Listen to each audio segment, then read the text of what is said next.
इस बकरे की काफ़ी कंडीशन ख़राब हो गई है, इसको मोक लगी हुई है। आज इसके पानी जैसे मोशन चल रहे हैं, तो इसने आज खाना पीना भी स्लो किया हुआ है। ये काफ़ी बेचारी डिस्टर्ब हो गई है, वीक भी हो गई है, तेज़ी से इसका वज़न गिर गया है। और दवाई भी बताता हूँ जो मैंने इस्तेमाल की थी। ये वाला जो बकरा है ना लेला, ये भी खाना पीना बीच में छोड़ गया था। अब इसने आस्ता आस्ता माशाल्लाह खाना पीना स्टार्ट कर लिया है। और इसको भी मोक लगी हुई थी, टांगें इसकी अभी भी देखें गंदी हुई पड़ी हैं। इसकी बैक साइड है वो भी लीद के साथ ना जमी हुई है। बकाया माशाल्लाह माल एक्टिव है। और इस लेले को देखें, इसको भी फुल मोक थी, मगर अब जो है ना इसकी बैक साइड खुश्क होना शुरू हो गई है। तो हमने काफ़ी सारे यानी कि भी टोटके भी आजमाए, नुस्खे भी बताए। तो आपको बताता चलूँ, पहले नंबर पे मेडिसिन बताता हूँ। हमें एक साथी ने बताई थी मेडिसिन, डॉक्टर ने, तो वो हमने यूज़ की है। स्कोरक्स ये अंतड़ियों के इन्फेक्शन के लिए है, एंटीबायोटिक है ये।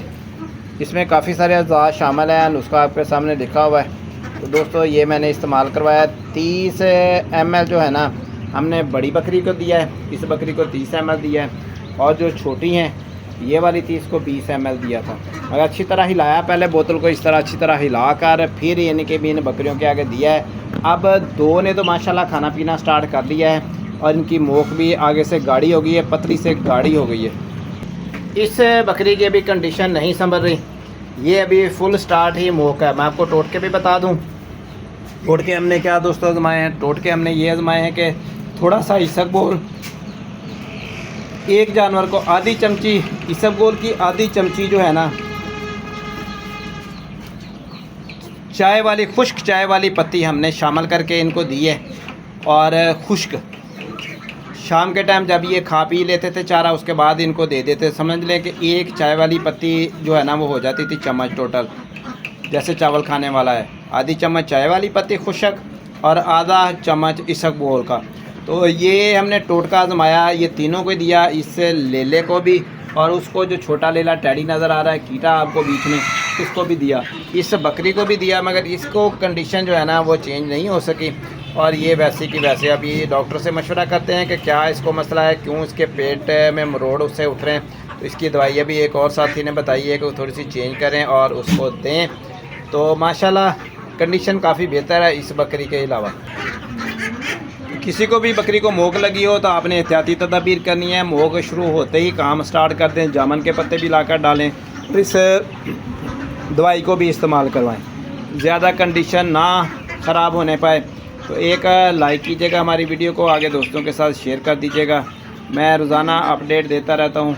और इनको चारे में ना थोड़ी सी तूड़ी भी मिक्स करके दे रहा हूँ। पहले मैंने चारा जो है ना, गलती मेरी अपनी थी, पहले हम ये चारा दे रहे थे, फिर वो चारा थोड़ा महंगा हुआ तो हमने इसको चेंज किया यकायक सब्ज़ चारा। फिर उसके बाद यानी कि वनडे पे ले आए, चोकर और तूड़ी मिक्स करके देते थे। फिर ये इस कंडीशन से फिर हमने कहा चलें अब थोड़ा यानी कि बेचारा सस्ता हुआ। जंतर के बाद यानी कि मकई का टोका शुरू किया, तो टोका हमने ज़्यादा मिकदार में डालना शुरू किया। सुबह सुबह का टाइम है तो एक तो ये थोड़ा गीला होता है, सुबह का टाइम डालते हैं, शाम को वंडा ही डालते हैं। तो ज़्यादा चारा देने की वजह से इनके पेट ख़राब हो गए और इसमें काफ़ी सारा हमें नुकसान आया, काफ़ी दवाई के भी अखराजात हो गए। अल्लाह का शुक्र है कि ये वाले ठीक हो गए हैं। बकाया एक बकरी रह गई है, अभी इसको हम ये आधी चमची इसबगोल की और आधी जो है ना उसकी भी देंगे चाय वाली, खुश्क चाय वाली पत्ती की। तो इंशाल्लाह ये ठीक हो जाएगी। लाइक कीजिएगा, आगे दोस्तों के साथ शेयर कीजिएगा वीडियो को। कमेंट्स आपने लाजमी करना है, पूछ लेना है, कुछ भी पूछना है मुर्गियों के मतलब या किसी भी मतलब आपको डिटेल से चाहिए हो तफसीर तो आप पूछ सकते हैं। डक भी है हमारे पास माशाल्लाह और मुर्गियाँ भी मौजूद हैं। इधर देखें पूरे का पूरा फार्म हाउस बना हुआ है, छत के ऊपर तीसरे फ्लोर के ऊपर हमारा, यानी कि भी ये कंडीशन आपके सामने है। ब्रूडर मुर्गियाँ भी हैं, असील भी हैं, गोल्डन मिशरी भी हैं और ये सब कुछ मौजूद है। तो दुआ में याद रखिएगा। अल्लाह हाफ़िज़ दोस्तों।